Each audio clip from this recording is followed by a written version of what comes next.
L-awtoritajiet tas-saħħa ħabbru li fl-aħħar sigħat mara ta' 61 sena tilfet ħajjitha kawża tal-coronavirus. Din l-aħħar fatalità ttella l-imwiet tal-pandemija għal 439. Mhux ċar jekk din il-persuna tilfitx ħajjitha fir-residenza tagħha jew fl-isptar kif ma nataw ebda dettalji. Ma nafux lanqas jekk din il-persuna kienx imlaqma bil-vaċċin. Din l-aħħar mewta tal-virus ittella l-imwiet matul din il-ġimgħa għal 4. Ta' fil-waqt li fl-aħħar sigħat pajjiżna reġistra 40 każ ġdid tal-COVID-19 fil-waqt li fihom il-virus 66 persuna biex bekk il-każi attivi niżlu għal 642.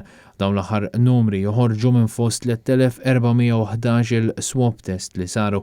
Skont l-aħħar aġġornament mill-awtoritajiet tas-saħħa, il-persuni rikoverati fl-isptar naqsu b'4 u bħalissa f'Mater Dei hemm 29 pazjent bil-COVID-19 b'2 minnhom jinsabu f'qagħda kritika kif qed jingħataw il-kura fl-ITU. Il-Ministeru tas-Saħħa ħabbar ukoll li fl-aħħar 24 siegħa ingħataw 665 doża tal-vaċċin li ftit iktar minn nofshom kienu għal persuni li issa huma mlaqma b'mod sħiħ għal kontra l-virus. It-total ta' persuni mlaqma b'mod sħiħ issa jammontaw l-411,422 li jfisser aktar minn 90% tal-popolazzjoni ta' Malta u Għawdex.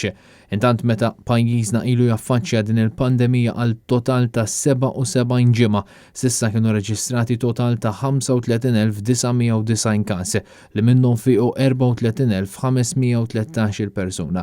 F'din is-77 ġimgħa f'Malta kienu reġistrati total ta' 357 każ ta' coronavirus.